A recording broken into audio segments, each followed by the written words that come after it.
Hello, fellow collectors. Today we're going to be talking about DC Essentials Superman, The Return of Superman.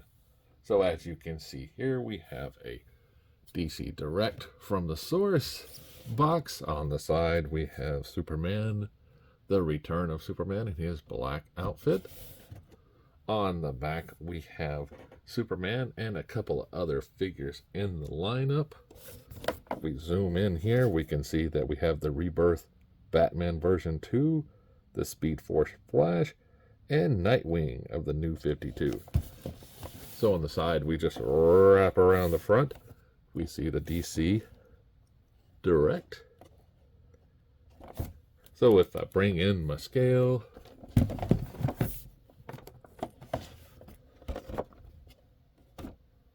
we can see this guy is coming in at 8.2 ounces. So let's get him off the scale and out of the box. Okay, now that I have him out of the box, I can move my camera over just a little bit, get him more into frame. And we see that he is in his black outfit with the silver bracelets and the silver House of L. We can see we also have a little beard going on here and the curly Q that he always has on his head. Here we can see the stamp from DC. And we also have these boots with the silver on them. Are the shoes. Now this is a nice figure. The only gripe I may have is no holes for the feet. So this is standing on your shelf until it falls.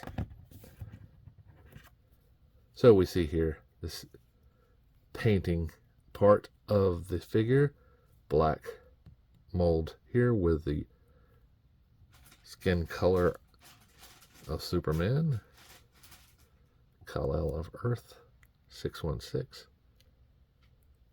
You see here he has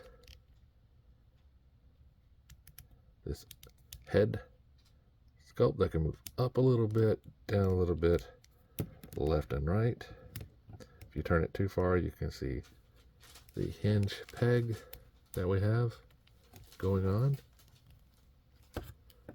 As far as his arms are concerned, we can do this much of a T-pose. It does rotate around. It has a bicep swivel, double bend in the elbow, and a wrist that is on a peg hinge. We can see the hinge here.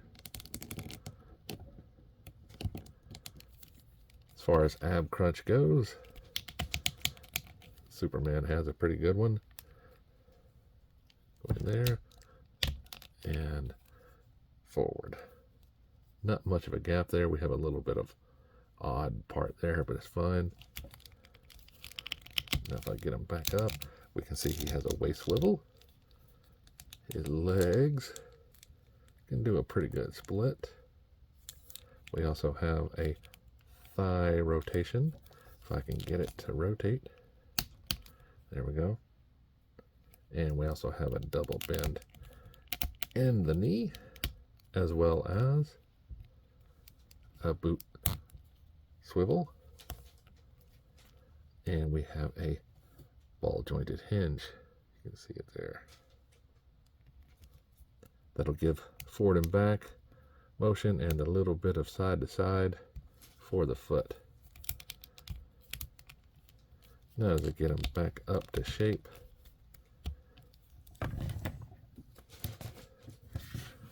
see that Superman.